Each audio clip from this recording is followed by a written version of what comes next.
Fala, rapaziada bonita! Estamos aí de volta para mais uma livezinha de balanço semanal da política nacional, política estadual e política municipal. O Davi acabou de entrar. Fala, Davi! Um abraço, querido. Saudades, hein? Minha mãe acabou de entrar. Um beijo, mãe. Tudo de bom. Saudades aí. Vamos logo nos encontrar. Galera tá chegando aí para mais uma livezinha semanal, para mais um balanço semanal. Pode chegar. Hoje a gente tem muita coisa bacana para conversar, muita coisa boa para conversar. O Gabriel Issa acaba de entrar. A Larissa Fagundes está aí. Um beijo, Larissa. A Clara Marquezine. Fala, Clara. Tudo bem? O Gabriel Issa tá aí. Vou puxar ele para dentro aqui da nossa live. A Arabel. Opa, Arabel, tudo bem? O Pedrão apareceu aqui. Maravilha. Vou puxar o Gabriel na livezinha. O Saulo tá aí. Fala, Saulo. A Tati também. Fala, Gabriel. Como é que você tá, cara? Sextou. Como é que tá aí? Como está dando para ouvir tudo direitinho? Vou sempre perguntar porque, para não passar o sufoco, que foi a primeira live. É isso aí, tudo certinho. Tá? A gente tá te ouvindo 100%. Tá maravilhoso. Que bom, que Gabriel, bom. seja bem-vindo aí. A gente está novamente no Obrigado. nosso sextor, né? Agora o nosso sextor, como não tem resenha, não tem eventos, o nosso sextor vai ser sempre na live. Sextor na live em Exatamente. tempo de pandemia e sempre fazendo o debate importante, sempre trazendo a juventude para refletir e para debater sobre os temas mais importantes do Brasil, do estado do Rio de Janeiro e do município. Então, essa semana parece que foi boa, né, Gabriel? Nós temos aí vários temas. O que você trouxe para a gente aí essa semana? Então, a gente separou o negócio do. Como a gente precisa falar, acho que tá ficando chato toda semana ter que falar de um novo ministro, né? Mas hoje, mais uma vez, vamos falar de um novo ministro da Educação, um novo ministro da Educação, né? Que tomou posse agora ontem, na quinta-feira. Então, vamos falar um pouquinho dele. Vamos falar da questão do Alckmin, do caso Queiroz, que cada dia a gente tem uma atualização do caso Queiroz, né? Temos também agora notícias de suspeitas de corrupção do Geraldo Alckmin. Vamos falar sobre as posturas adotadas pelo Novo, umas posturas muito questionáveis e que prejudicam muito, especialmente, né, o trabalhador mais pobre do nosso país. E vamos falar dos casos de racismo, né, que a gente viu aqui na nossa cidade e vê quase que diariamente no Brasil inteiro, né? Sensacional. Esse é o nosso balanço da semana.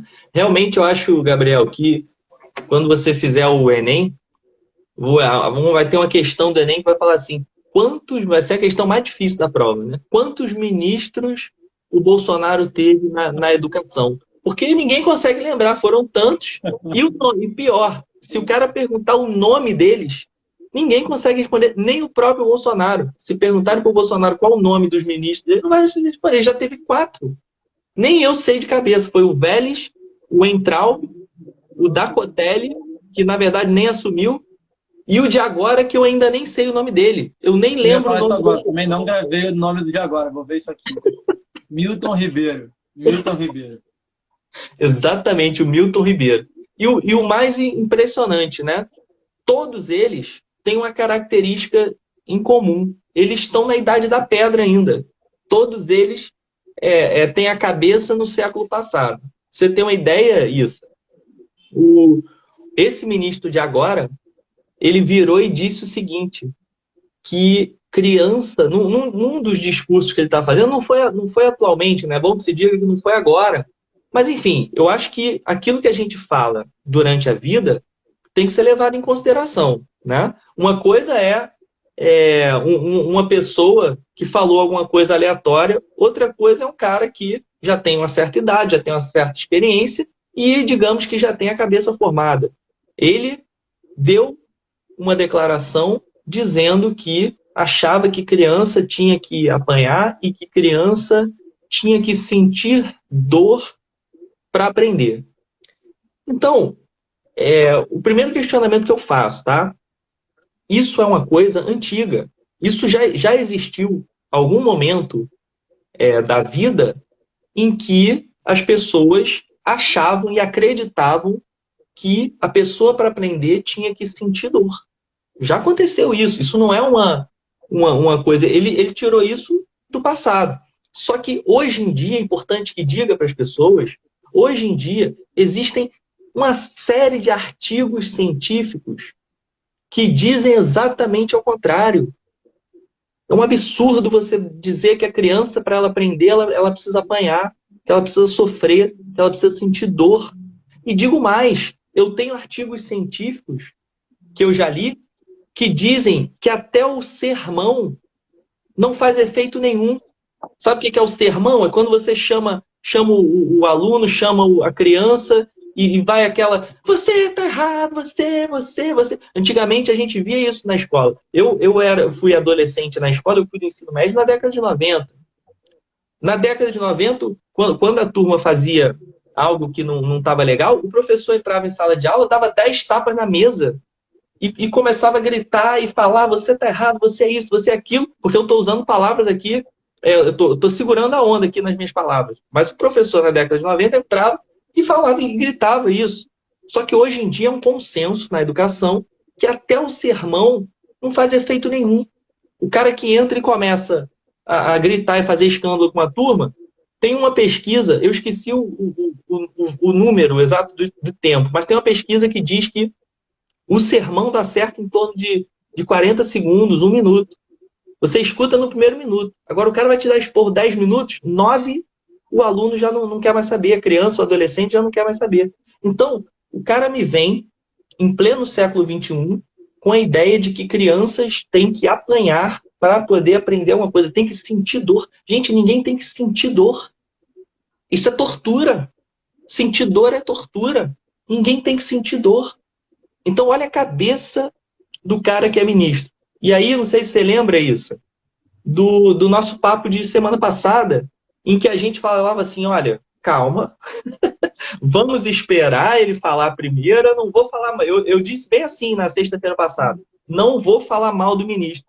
Cara, deu 40 minutos, apareceu. A gente acabou nessa live aqui, apareceu o primeiro vídeo dele, dizendo uma atrocidade dessa. Então, na verdade, a gente está na mão de uma figura que é muito parecida com as outras, que não tem compromisso com a educação pública, que não tem compromisso com a formação dos nossos jovens. E a pergunta é, o que vai ser daqui para frente? Qual é o futuro de uma juventude que está na mão de um cidadão que acha que criança tem que sentir dor? Qual o futuro das crianças do Brasil? Essa é a minha pergunta.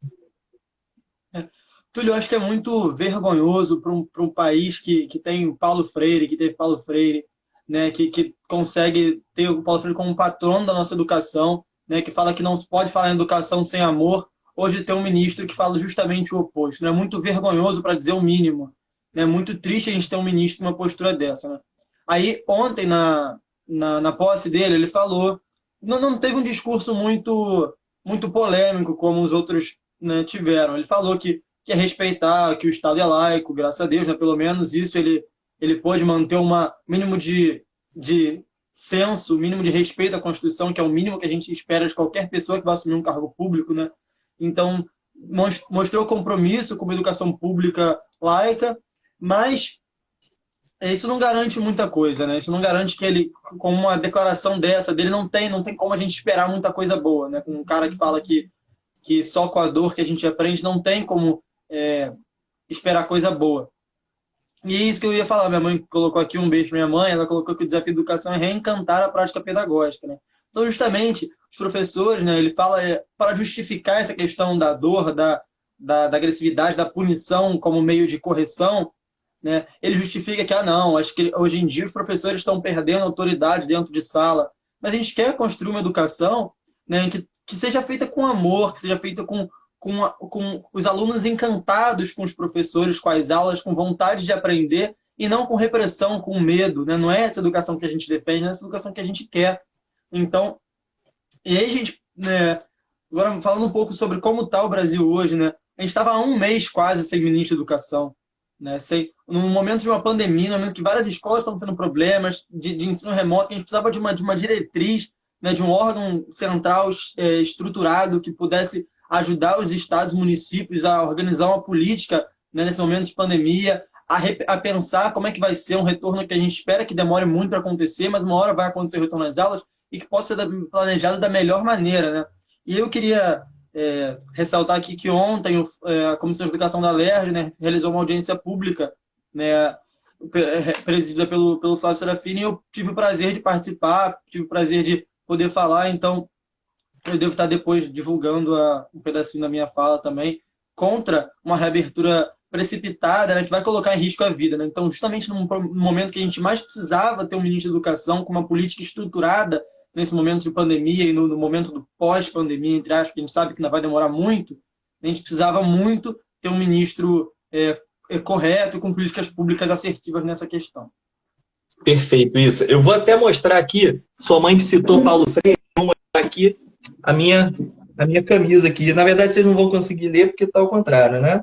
Educação muda pessoas, pessoas transformam o mundo, Paulo Freire. E um beijo para sua mãe, um beijo para as minhas tias. Eu vi minhas tias passando ali, minha mãe, todo mundo. Um beijo para todo mundo que está assistindo a gente aqui.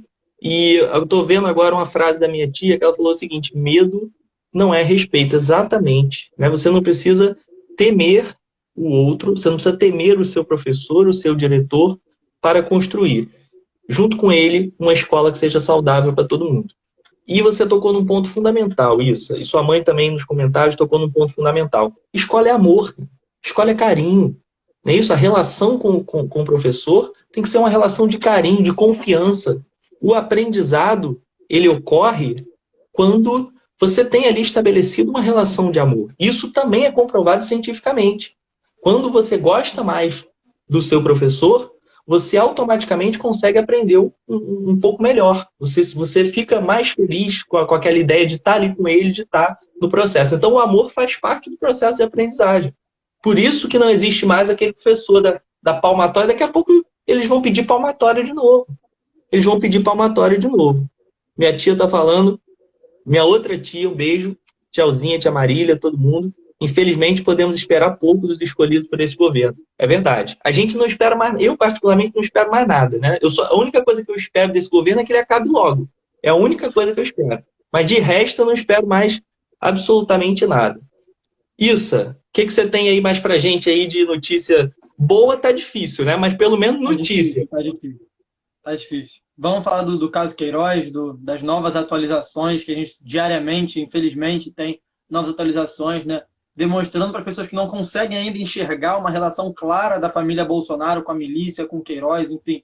Que tem gente que ainda, infelizmente, não consegue acreditar e todo dia vai novas provas, novos indícios de uma relação cada vez mais estreita, né? Cada vez mais de amizade, né? Como você postou hoje no seu Instagram, falando que, né, sobre a relação de amizade, né, do Queiroz com o casal Flávio Bolsonaro e sua esposa, enfim. Então, cada dia, novas atualizações sobre esse caso. Aí, se você quiser comentar um pouquinho sobre o que a gente sabe de novo sobre o caso do Fabrício Queiroz, do seu envolvimento com a família Bolsonaro. Vamos lá. Qual é a primeira coisa, que na verdade não é mais curiosidade, não é mais surpresa nenhuma para ninguém, né? Mas eu acho que é importante para que as pessoas que ainda não se convenceram dessa relação espúria do Bolsonaro com os milicianos, que é evidente, tá evidente, mas que as pessoas Percebam que não pode ter algo certo nisso. O Queiroz, eu brinquei hoje, para quem não viu o tweet, eu brinquei hoje no Twitter, que o Queiroz é um amigão. Queiroz é o amigo que todo mundo queria. Eu não, mas que muita gente por aí, você também não, mas muita gente por aí queria um amigo como Queiroz. O Queiroz, ele simplesmente fez um depósito em dinheiro vivo. Cara, eles só trabalham com dinheiro vivo. Eu nunca vi isso. Eu fico imaginando o gabinete do Flávio Bolsonaro, todo mundo vindo com uma mala gigante aqui para poder carregar o dinheiro vivo. Porque com essa gente não tem transferência, tudo na base do dinheiro vivo. O Queiroz, prestem atenção, ele depositou em dinheiro vivo 25 mil reais na conta da esposa do Flávio Bolsonaro, uma semana antes do casal comprar uma cobertura na Zona Sul do Rio de Janeiro.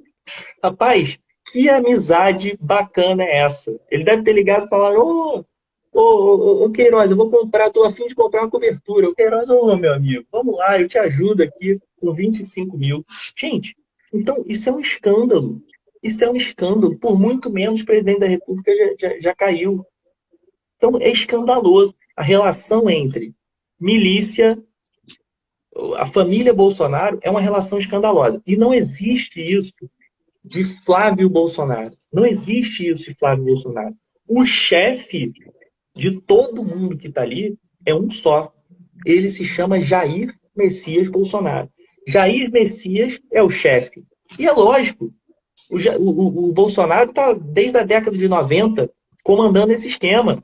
O vereador Leonel Brizola Neto acaba de entrar aí. Um abraço, Leonel Brizola, saudações brizolistas, saudade de Darcy Ribeiro e de Brizola. Obrigado pela sua presença de sempre. E o que é importante a gente colocar? Que as pessoas estão passando uma versão de que, rapaz, os filhos do Bolsonaro estão fazendo coisas estranhas. Estão fazendo coisas estranhas. Gente, não é filho que está fazendo. Os filhos do Bolsonaro, eles tinham 15 anos, eles tinham a idade do Issa, 14, 15 anos, quando o Bolsonaro se elegeu a primeira vez, a vereança, e começou a fazer seus esquemas. O esquema não é do filho. O esquema não é do Carluxo, não é do Flávio, não é do Eduardo. O esquema é do pai. O esquema é operado pelo pai. O chefe é o pai. Quem conheceu o Queiroz no Exército antes de virar deputado foi o pai. Queiroz conheceu o Bolsonaro, Jair, no Exército. Os filhos eram pequenos. Flávio, Carluxo eram pequenos. Eram pequenos, não tinham nada com isso. Eles foram colocados no esquema que é comandado pelo pai. Jair conheceu Queiroz no Exército. Os dois saíram do Exército. O Jair foi para a política, entrou na política, se tornou vereador. E o Queiroz foi para a PM. Na PM, ele conheceu o Adriano da Nóbrega. E eles fecharam amizade. E a partir daí, os três andaram juntos, até que Queiroz e Adriano saíram da polícia e foram fazer as atividades que a gente bem sabe. E essa relação continua até hoje, firme. É isso que a gente precisa entender. A gente tem um chefe. E aí, cada hora que aparece depósito de 20 mil, quem é que paga a escola da filha? Essa é uma pergunta importante para as pessoas que estão assistindo a gente, que são pais, que vão lá fazer o depósito.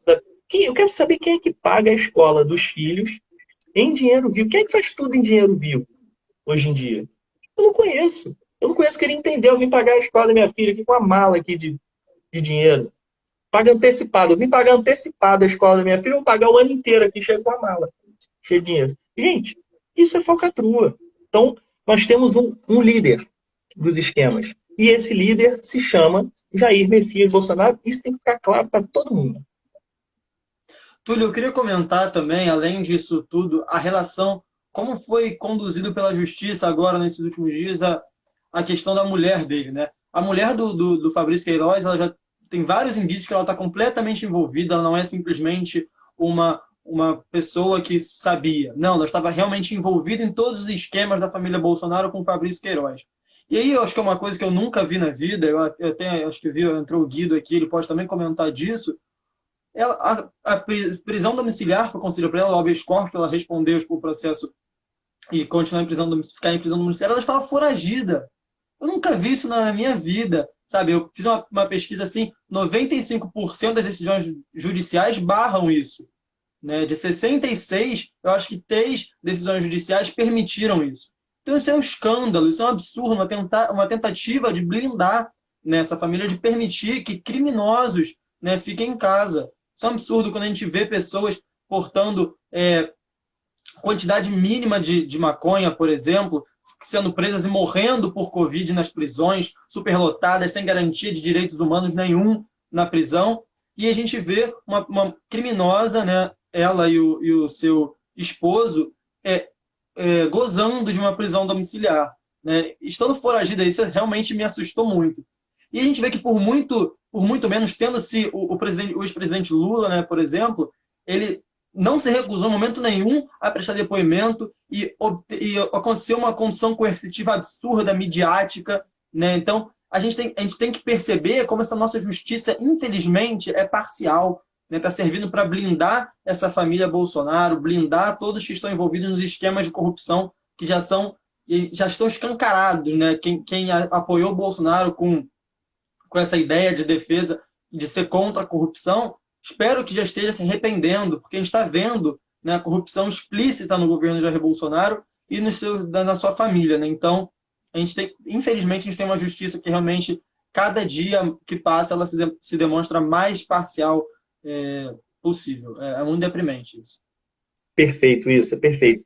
Vamos falar um pouquinho da Lava Jato? Do Lava Jato e o PSDB? É importante também as pessoas saberem que o Alckmin agora entrou aí nas investigações. Só que o que a gente, para as pessoas entenderem, para quem está assistindo a gente, conseguir entender o que a gente fala, né? Porque esse debate de corrupção, às vezes as pessoas interpretam de forma equivocada.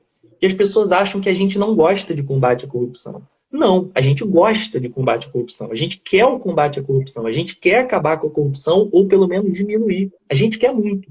Só que existe uma diferença muito grande entre combater a corrupção e manobrar politicamente para conseguir objetivos de determinado grupo político. Essa é a nossa crítica principal à Lava Jato.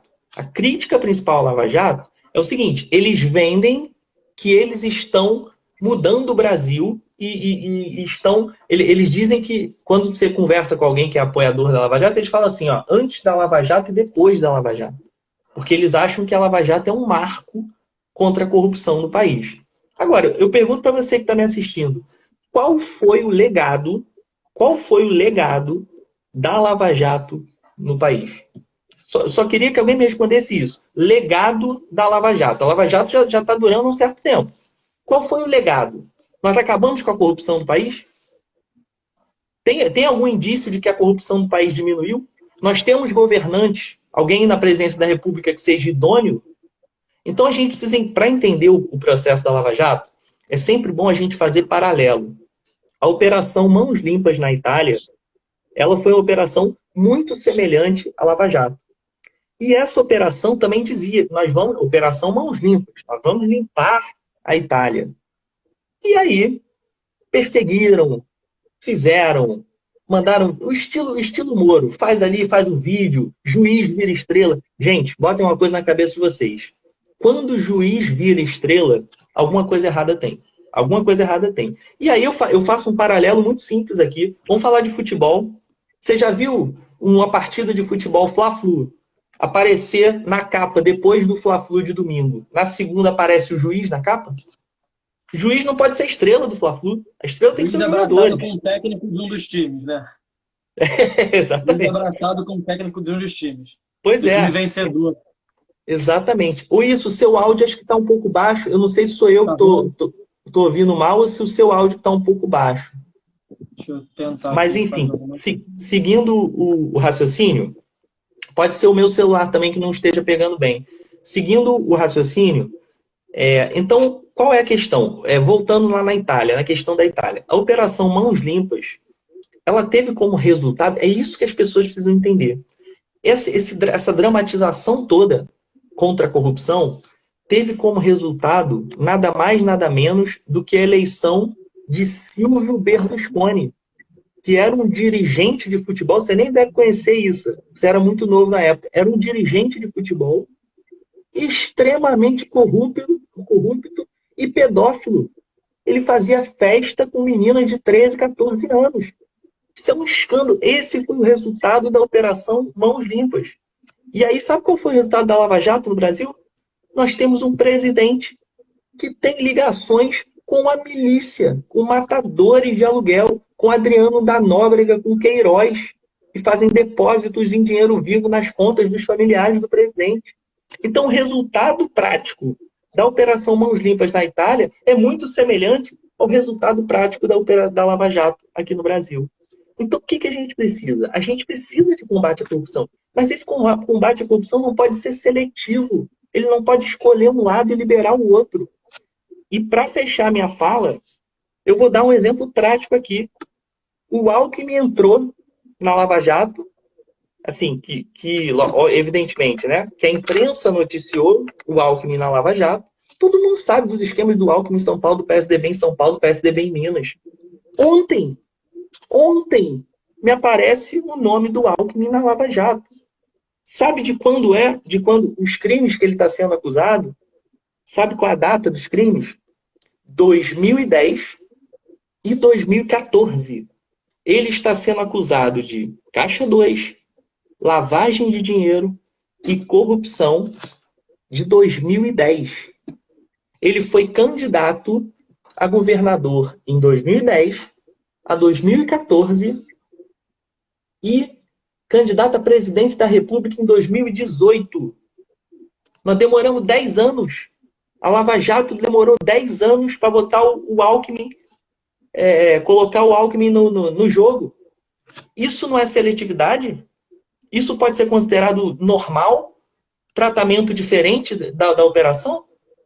Então, meu amigo, tem um diálogo do Moro com Dallagnol, se eu não me engano, que a Vaza Jato divulgou, que o Moro dizia para o Dallagnol o seguinte: olha, vamos focar em 30%. Não dá para a gente resolver tudo, vamos focar em 30%. Pô, os 30% que eles focam são os 30% que pensam politicamente diferente deles. Então tem que ter combate à corrupção, mas esse combate não pode ser, você não pode escolher um lado, porque aí você faz o que você fez aqui no Brasil.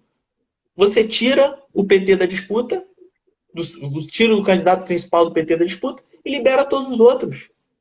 O Alckmin, o Bolsonaro, cheio de esquema.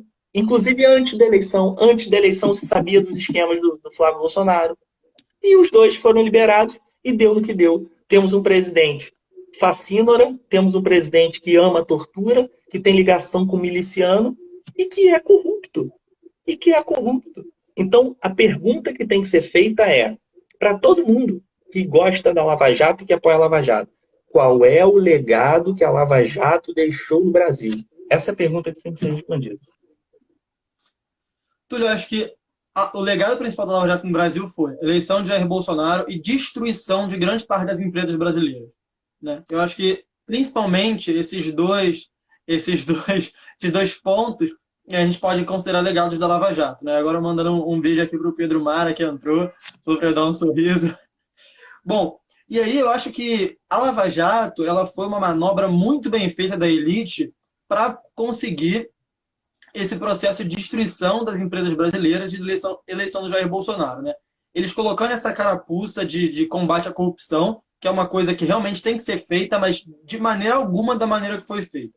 Primeiro que a Lava Jato fez uma coisa que é absurda. Ao invés de ela perseguir, né, não vou usar esse termo porque, bom, ao invés de ela atacar, entre aspas, as pessoas corruptas, ela atacou a CNPJ, ela destruiu empresas, né? A Odebrecht era uma grande empresa brasileira, enorme empresa brasileira, ela tinha... em diversos países do mundo a Odebrecht estava presente, né? A Odebrecht fornecia mais de 180 mil empregos, né? Hoje em dia tem, sei lá, 50 mil empregos na Odebrecht. Então, só um exemplo de uma empresa, né, que realmente tinha diversos esquemas de corrupção de pessoas dentro dessas empresas. Então tem que punir as pessoas, não destruir a empresa.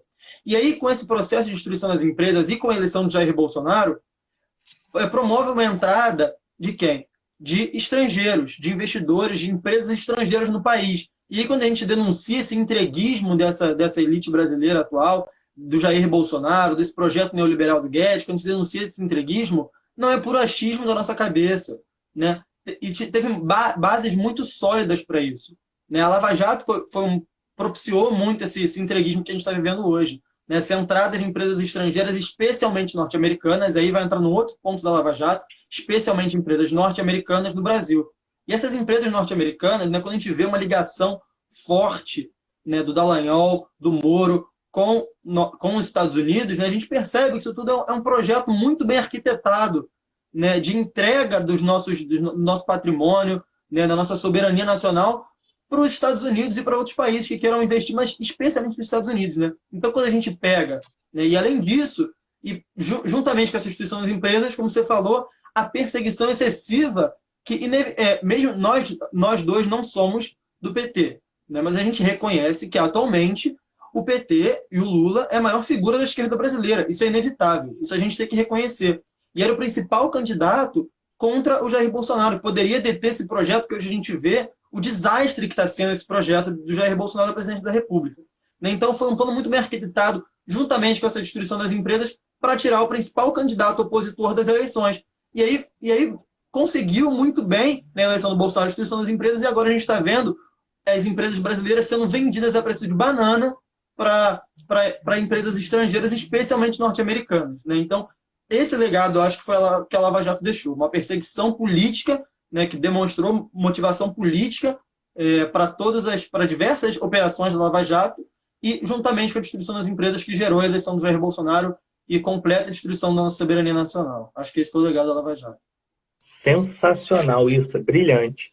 Pessoal, eu vou pedir o seguinte, tem uma rapaziada que nossa live tá bombando. Eu vou pedir para a rapaziada, se puder compartilhar a nossa live com os amigos, faz o seguinte, nós temos aqui 22 pessoas assistindo a nossa live. Vai no botãozinho aqui embaixo e compartilha a nossa live com 5 amigos.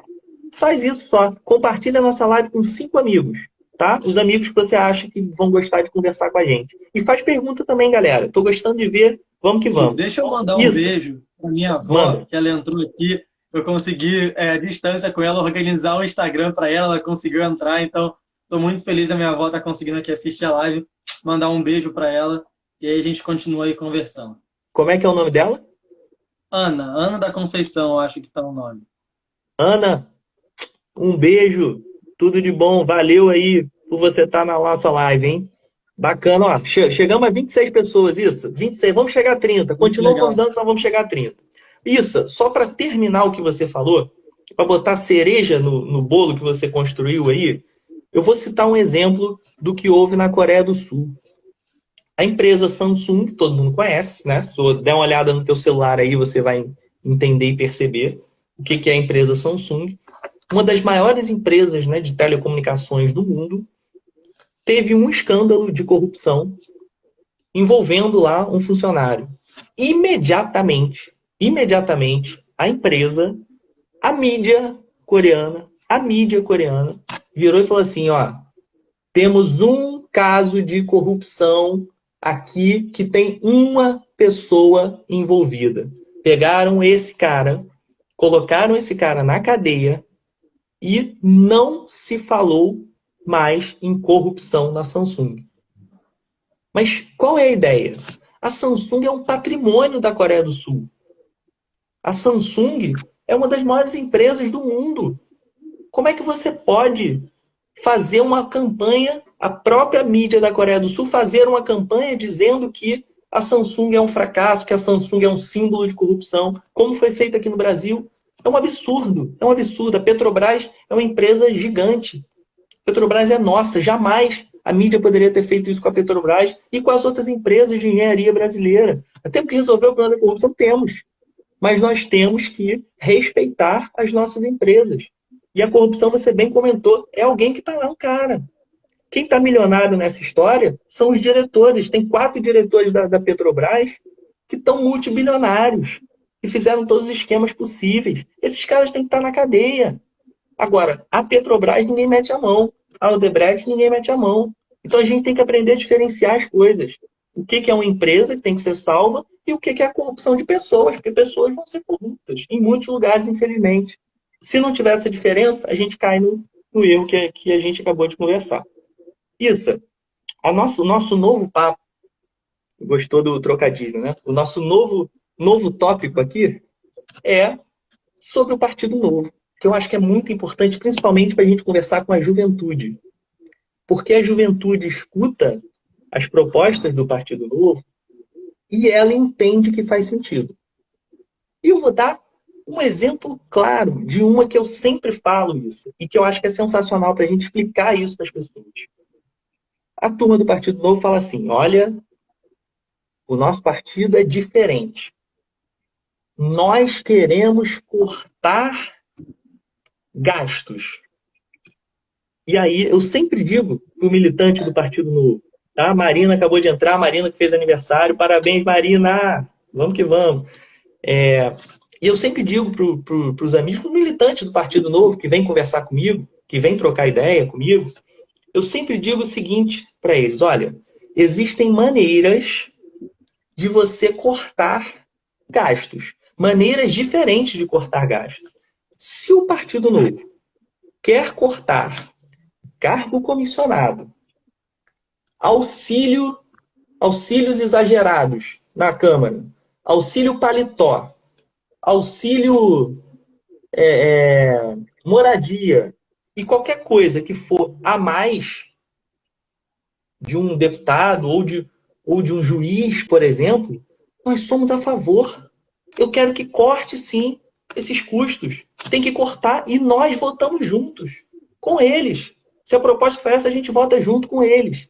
Só que o problema é que na hora de falar de cortes, eles colocam junto o servidor de carreira, o médico que vai atender no hospital aqui em Niterói, o médico que vai atender quem não tem plano de saúde, tem que ser bem remunerado. Então a gente tem que não é gasto, é investimento, tem que investir nesse profissional. Os professores das escolas públicas e das universidades públicas, nós temos que gastar, porque não é gasto, é investimento. Quando é serviço que vai chegar para a população, não é gasto, é investimento. É isso que eles não entendem, é essa diferença que eles não entendem, ou pelo menos fingem que não entendem. Então, a propaganda que eles fazem é o seguinte, e tomem cuidado, jovens de Niterói, eles vão fazer essa propaganda aí. Eles falam o seguinte, ó, na eleição, o nosso partido vai cortar cargos, vai cortar gastos. Agora eu vou ler para vocês, presta atenção, hein? Quem quiser anotar aí, quem tiver um amigo do Partido Novo e quiser debater com ele, prepara a lapiseira aí para anotar. Anota aí. Isso que eu vou falar agora são as propostas que a bancada do Novo defendeu desde o início da pandemia. Tem 4 meses de pandemia. Anotem o que eles defenderam, prestem atenção. Vamos lá. Corte de salário de até 50% do salário de todos os servidores. Todos os servidores. Gente, 75% dos servidores no Brasil ganham menos do que 5 mil reais. Ele está propondo corte de salário em quem ganha menos do que 5 mil reais. Ah, mas aí o cara, eu tive uma discussão no modo sadio, né, saudável, com um assessor de um deputado deles, que falou assim, mas não vamos cortar de político. Meu amigo, tudo bem que você vai cortar do político, mas aí você apresenta um projeto que diz salário dos servidores, aí você está falando do político, do juiz, que ganha bem, mas você está falando do servidor que ganha menos de 5 mil reais, que é a maioria. Olha de quem você está tirando. Eu falei para ele, olha o que você está propondo. Então, o discurso de cortar gasto de quem ganha muito, bacana, eu concordo. Agora, você vai cortar de quem ganha menos de 5 mil reais? Não concordo. Outra, aumentar, na verdade, a nossa proposta, a proposta da oposição, batemos 30 pessoas na live. Vocês são lindos, vocês são sensacionais. Vamos chegar a 40 agora. Nossa próxima etapa é 40. Nossa meta é 40. Nós fizemos uma proposta na Câmara de diminuir a burocracia para sacar a renda básica. Por quê? Porque algumas pessoas estavam muito necessitadas, precisando sacar, mas aí faltava um documento ali, faltava um documento aqui. E aí a gente queria autorizar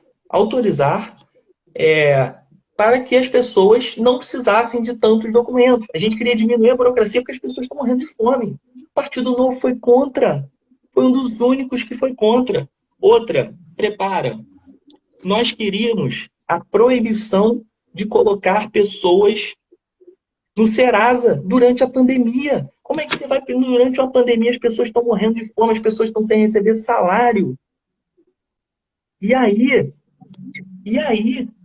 essas pessoas vão ser colocadas no Serasa no momento de maior desespero da vida delas? Chuta, o Novo foi contra. Outra coisa, queríamos acabar com a tarifa de luz para os mais pobres.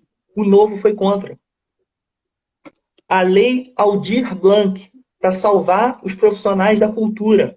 Ninguém está falando em salvar o ator global que ganha milhões. Nós estamos falando dos profissionais ligados à cultura que não têm eventos para fazer e que vivem daqueles eventos. E pior, esse dinheiro aqui, ele viria diretamente do Fundo Nacional para a Cultura. Então, o dinheiro só pode ser gasto com a cultura mesmo. E aí, pasmem, o Novo foi contra a lei Aldir Blanc, o único partido da Câmara que foi contra. E ontem, foi aprovado o socorro ao esporte. Aí o cara já pensa assim, vai socorrer o Flamengo, vai correr é para socorrer os projetos sociais ligados ao esporte. Chuta, o único partido que foi contra? O Partido Novo. Aí você deve estar perguntando assim, Túlio, mas o Partido Novo é contra tudo? Não. Tem uma proposta que o Partido Novo foi a favor. Vou ler agora para vocês. Ajuda de 1,2 trilhão a pedido dos banqueiros. Aí o Novo foi a favor. Tirem as suas conclusões. Tudo a gente foi ver, né? Com esse corte de 50% de servidores, está atacando especialmente servidores da área de saúde e educação. Então o Novo ele se posiciona contra a saúde, contra a educação, contra a cultura, contra o esporte, coisas que são essenciais. E provavelmente essa área do esporte aqui em Niterói tem sido muito falada nessas últimas entrevistas que teve com os prefeitáveis, não sei se essa palavra existe, mas com os prefeitáveis, né, que teve essa entrevista agora com o Dia. Esse ponto do esporte foi muito colocado, da questão da cultura, educação, saúde, e o Novo se posiciona contra. Então, Niterói é uma coisa importante. O João Amoedo, né, que foi candidato à presidência pelo Partido Novo, ele ficou em quarto aqui em Niterói. Então, Niterói, infelizmente, está se mostrando uma cidade adepta ao Partido Novo. A gente tem que começar a mostrar para Niterói que o Partido Novo vai ser prejudicial, vai atacar, como tem se mostrado sempre, atacando os mais pobres e os trabalhadores, beneficiando grandes banqueiros e grandes empresários. O Partido Novo ele defende Estado mínimo para os mais pobres trabalhadores, para educação, saúde, aí o Estado tem que ser mínimo, e o Estado máximo para garantir lucros exorbitantes de banqueiros, de grandes empresários. Então, o Estado Novo ele se vende com esse discurso fácil, como você falou, um discurso de agora, vamos cortar gastos, vamos diminuir a máquina pública, é necessário? É necessário, mas não da maneira que eles estão fazendo. A maneira que eles estão fazendo vai gerar fome, vai gerar desemprego, vai gerar morte das pessoas mais pobres e mais a classe trabalhadora. O Partido Novo realmente apoia os mais ricos. Então, proposta nesse momento, especialmente da pandemia, especialmente delicado para os trabalhadores, para as pessoas mais pobres.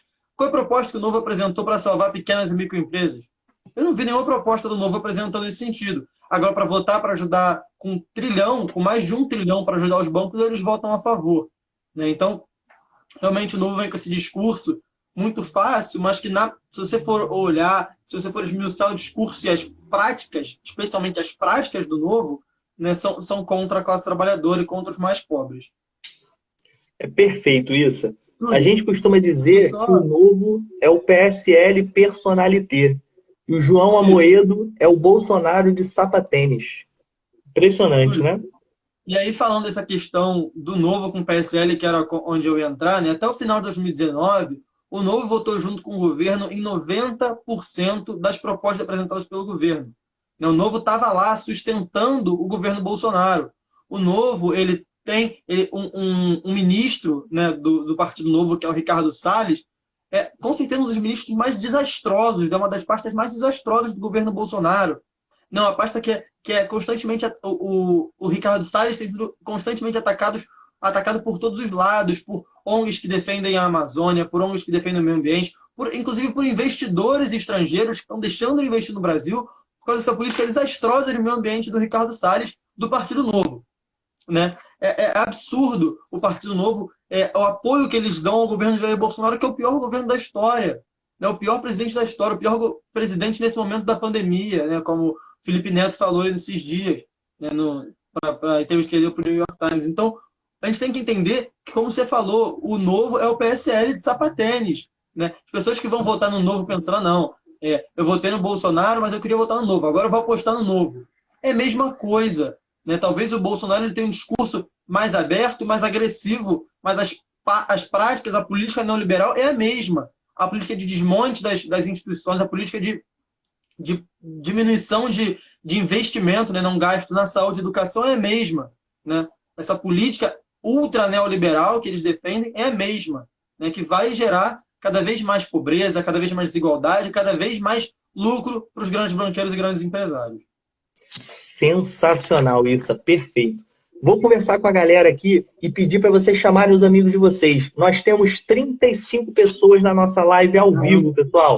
Chama todo mundo para a gente bater 40. Nós vamos bater 40 pessoas ao vivo aqui. Chama todo mundo, que aqui é debate político de verdade, de cara aberta. E o que é mais importante disso tudo, Issa? Eu queria dizer, continuando na situação do Partido Novo, que a galera acho que está acompanhando, está interessada nas nossas colocações, eu queria citar uma coisa que eu acho muito curiosa, tá? Boa parte das propostas do Novo, eles falam dessa questão dos cortes e eles falam da questão do processo seletivo deles. Aí eu te pergunto, você sabe quem passou no processo seletivo deles para ser candidato? Ricardo Salles. Ricardo Salles, o ministro do desgoverno Bolsonaro, que vai passar a boiada, passou nesse processo seletivo. Vocês me desculpem, vocês que falam aí o tempo todo na rede social do processo seletivo de vocês, esse processo seletivo de vocês é uma piada. E digo mais para vocês, nós do PSOL fazemos processo seletivo também. Só que a gente não fica divulgando, porque a gente tem muito mais coisa para falar. Mas nós fazemos o processo seletivo e nós não queremos, nos nossos quadros, quem faz campanha com dinheiro de empresário. Nós não queremos nos nossos quadros quem faz campanha com dinheiro de banqueiro. Nós não queremos nos nossos quadros quem vota para sacanear o pobre, para sacanear o servidor. Essas pessoas não entram no PSOL. Então, o nosso processo seletivo é rígido. Nosso processo seletivo é rígido. Isso é importante que as pessoas digam. Só que a gente não vai ficar falando isso por aí, que a gente tem muita coisa importante para falar e não vamos focar em processo seletivo.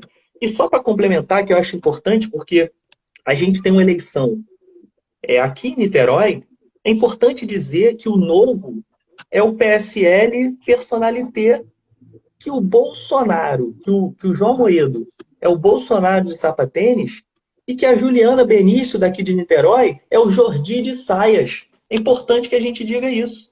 É importante para as pessoas saberem. Issa, qual o outro tema que a gente tem aí? Túlio, a gente já falou muitas notícias ruins, mas eu acho que essa acho que é a pior delas, porque ela demonstra assim, uma sociedade realmente doente, né, que todos os dias a gente vê demonstrações de casos, não tem outra palavra senão nojentos, né, de racismo aqui na nossa cidade, em todo o país, em todo o mundo, né? E eu queria começar ontem, antes de dormir, eu estava fazendo essa reflexão. Será que a gente só vai se importar quando eu não consigo respirar for falado em inglês? Né? Será que quando for um eu não consigo respirar e o não I can't breathe, será que a gente não vai se importar? Né? A gente tem que se importar com essa senhora de 51 anos que foi pisoteada no pescoço, teve seu pescoço prensado pela botina de um policial. Isso é escandaloso, isso é escandaloso. Isso agora já virou notícia do passado. Uma coisa que ocorreu essa semana já virou notícia do passado e ninguém mais fala mais nisso. Isso é um absurdo. Isso é um absurdo. Esses casos de racismo aqui, toda a minha solidariedade ao professor Júlio, né, aqui de Niterói, que sofreu 2 vezes em menos de um mês, né, casos de racismo no colégio privado aqui de Niterói, né, um ex-aluno e um aluno do 7º ano. Né, então a gente tem que denunciar todos os dias esses casos de racismo que nos entristecem muito, né, e a gente tem que demonstrar infelizmente, nossa revolta, né, quando esses casos que vêm ocorrendo assim durante séculos, né, que esses casos ocorrem no país ou no mundo.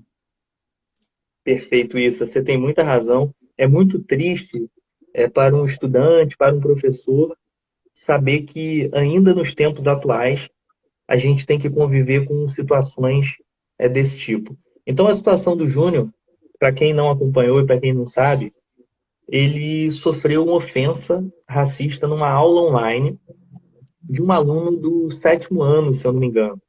É um aluno muito novo, né? Eu não consigo acreditar que um aluno do 7º ano já seja um racista convicto. Eu não consigo acreditar nisso. Ele ouviu isso de algum lugar. Ele ouviu isso em algum lugar, ou dentro de casa, ou com outros amigos. Eu acho que a gente tem condições de mudar, de transformar esse menino. É um menino jovem.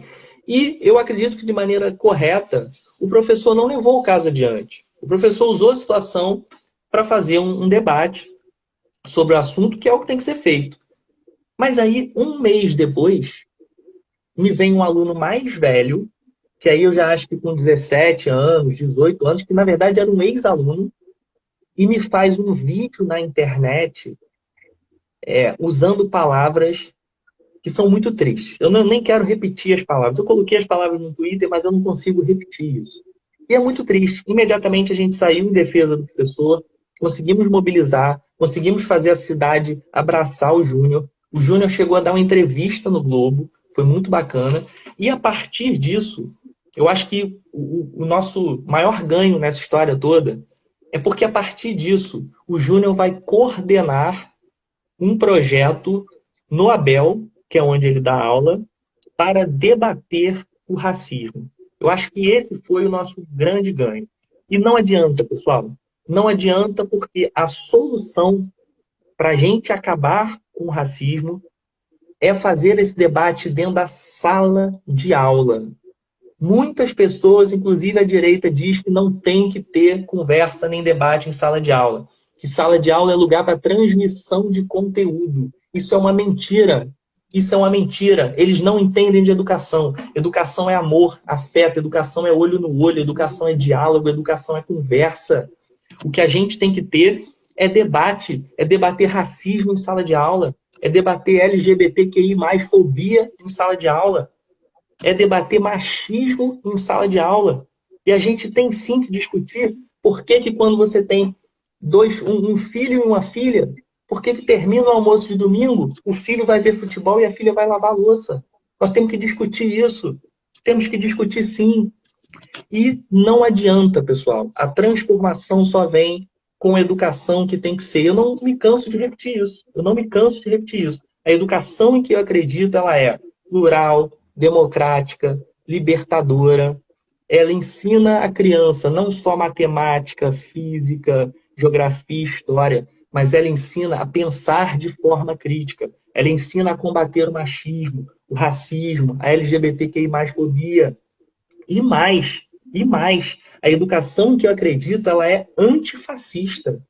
E ela ensina que não se deve ficar batendo palma para a ditadura militar. E não se deve aplaudir torturador. Toda criança de Niterói tem que aprender na escola que não se deve aplaudir torturador. Essa é a educação que vai transformar Niterói de verdade. Túlio, eu confesso que falar sobre esse tema realmente deixa muito mexido, sabe?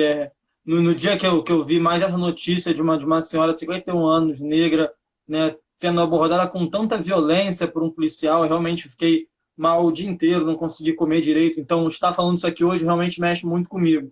Mas eu acredito, como você falou, que por meio de uma educação libertadora, antirracista, anti-LGBTfobia, antimachismo, a gente consiga, né, uma educação feminista, a gente consiga combater todas essas opressões, né, e eu acho que é muito importante que a gente está debatendo isso sempre, sabe? Sempre em todos os espaços possíveis a gente está debatendo isso. E aí, eu agora, acho que faltam uns 5 minutos para acabar a nossa live, por aí, eu estou aqui olhando a hora. Queria agradecer agora a gente está com 30 pessoas aqui na live, então são 30 pessoas que estão dispostas a transformar essa sociedade, a transformar a nossa sociedade numa sociedade antirracista, numa sociedade anti-LGBTfobia, numa sociedade feminista. E eu queria trazer um ponto que foi colocado por você muito bem, aqui nos comentários a Bia colocou, que a escola não ensina só matéria.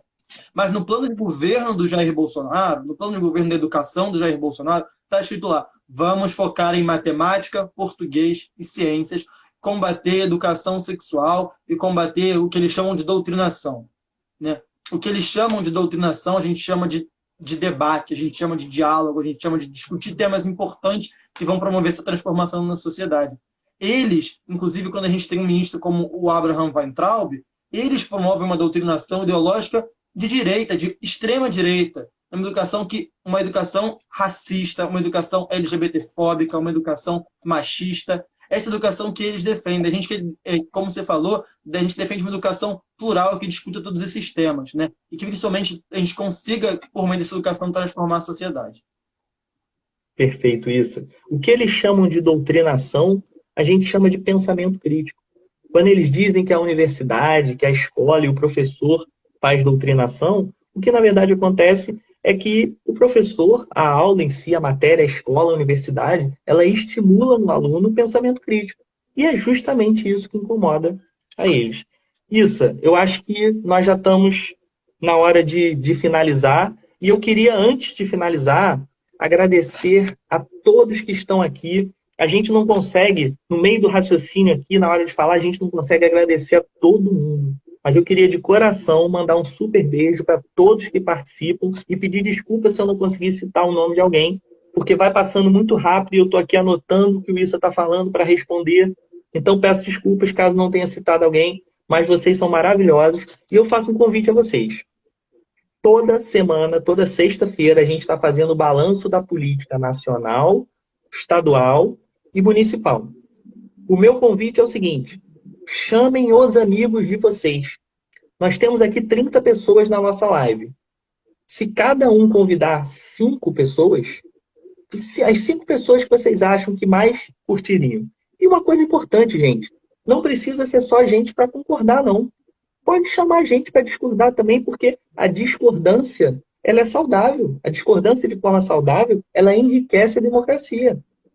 Então, convide as pessoas que ainda não têm posição política definida e querem ouvir, chama, faz pergunta.